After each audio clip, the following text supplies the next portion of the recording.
यासीन मलिक ने बीबीसी के hard talk में टिम सेबेस्टियन को एक इंटरव्यू में कहा है कि हाँ, हमने स्क्वाड्रन लीडर रवि खन्ना को मारा।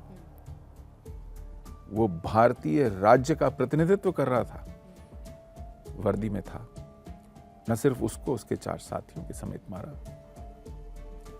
वो टाडा में केस चल रहा है, 35 वर्ष हो गए, वो चल ही नहीं रहा है केस। बिट्टा कराटे ने इंटरव्यू में बोला कि 20 के बाद मैंने गिनना बंद कर दिया, वो भी जिंदा है। ऐसे हजारों केस हमारी सुप्रीम कोर्ट तक ने 3-3 बार याचिका दी उन्हें कि कम से कम इस पर मुकदमे चलें, हमारी न्याय प्रक्रिया तो बाधित ना हो। ये जिम्मेदारी है आपकी। हमारी याचिका को एडमिट तक नहीं किया गया, उस पर बहस होने की तो बात छोड़ दीजिए। और इस काम में अभी जो रिटायर हुए हैं ना चीफ जस्टिस चंद्रचूड़, तीनों सुनवाइयों में वो पीठ में से एक जज थे। बड़ी बड़ी बातें करते हैं अपने कार्यकाल में और उसके बाद सेवानिवृत्त होने के बाद। शर्म आनी चाहिए कि एक पूरे के पूरी संस्था को, सर्वोच्च न्यायालय हमारी पूरी न्याय व्यवस्था का प्रतिनिधित्व करता है, उसको लज्जित किया, कालख पोत दी उसके मुंह पर। पता नहीं कैसे ये न्यायमूर्ति बने फिरते हैं। इनसे पहले के चीफ जस्टिस है दीपक मिश्रा, उनसे पहले के चीफ जस्टिस है जस्टिस JS केहर। इन तीनों ने उन पीठों में अध्यक्षता की। उनके साथ जस्टिस चंद्रचूड़ थे, जस्टिस केहर के साथ भी, जस्टिस दीपक मिश्रा के साथ भी, और फिर स्वयं सुनने से मना कर दिया। जबकि PIL में जस्टिस भगवती ने कहा था कि अगर कोई पोस्ट कार्ड भी आ जाए तो हम उसको जनहित याचिका मानेंगे, और पोस्ट कार्ड छोड़िए, हम स्वतः स्फूर्त निर्णय लेंगे, सुओ मोटो एक्शन लेंगे अगर हमें पता चलता है कि ऐसा हुआ है। लेकिन हमारे विषय में लकवा मार गया इस पूरी न्याय व्यवस्था को।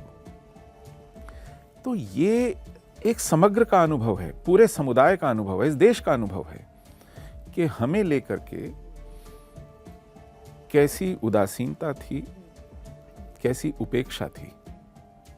आर्टिकल 370 और इस इशू को मैं भी कनेक्ट करूंगी, लेकिन सबसे पहले ये जो एब्रोगेशन हुआ आर्टिकल 370 का, आपका इस पर क्या टेक है? देखिए, आर्टिकल 370 को अगर आपने सही परिप्रेक्ष्य में समझना है तो ये जान लीजिए कि ये एक ऐसा अपवाद था हमारे संविधान में जो कश्मीर को अलग रखने की एक संवैधानिक व्यवस्था देता था। मतलब कश्मीर में भारत का संविधान लागू नहीं होगा, ये 370 के माध्यम से था। कश्मीर अपनी नागरिकता अलग से परिभाषित करेगा, ये 370 से। कश्मीर में भेदभाव होगा, कोई आम नागरिक तो नहीं शेष भारत का, राष्ट्रपति भी अगर चाहे तो 1 इंच जमीन नहीं खरीद सकता। वहां पर यदि महिलाएं बाहर शादी करती हैं तो ये सब जितने भी भेदभाव थे, इनको एक संवैधानिक छत्र छाया मिली थी 370 की।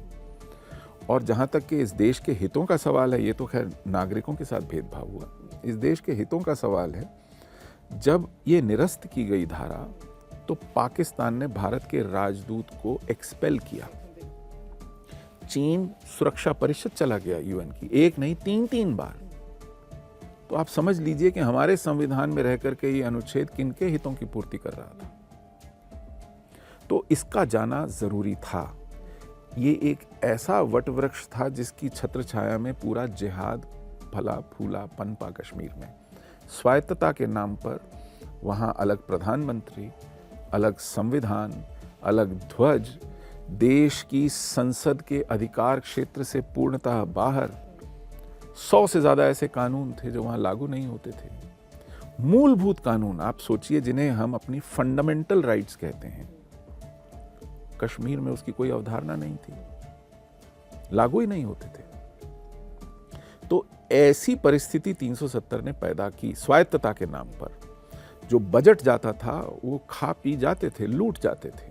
पंचायती राज व्यवस्था नहीं लागू हो पाई तो नीचे तक डिवॉल्व नहीं होता था। आरक्षण मिलता था हमारे यहाँ वंचितों को, वहाँ पर नहीं होता था। तो ऐसे में अगर मैं वहाँ का जिहादी अलगाववादी होता तो मैं इस देश को कहता कि आप हमें अलगाववादी कह रहे हैं। आपने तो व्यवस्था बनाकर हमें अलग रखा हुआ है, आप ही ने अलग रखा है और अलगाववादी हमें कह रहे हैं। तो देश को इस पाखंड को दूर करना आवश्यक था। तो 370 का जाना बहुत देर से हुआ, बहुत नुकसान उठा करके हुआ, लेकिन हुआ ये अपने आप में एक चमत्कार से कम नहीं है। ये अदम्य राजनीतिक इच्छा शक्ति का परिचायक है। लेकिन अगर मैं आपके आने वाले प्रश्न को प्रीएम्प्ट करूं, कि कितने कश्मीरी वापस गए हिंदू, कितने कश्मीरी जब से एब्रोगेशन हुआ है इस आर्टिकल का, क्या रफ फिगर्स क्या हैं सुशील जी, जो एक्सोडस हुआ था कश्मीरी हिंदुओं का वैली से? 75,000 फैमिलीज, आप सोच सकते हैं कि करीब 4.25 लाख लोग, 4.25 लाख लोग, मेरे पास भी यही डेटा है। 4.25 लाख लोग वहाँ से रातों रात गए, निकलना पड़ा उनको, जो आज बढ़ करके कम से कम 6.5-7 लाख हो गए हैं।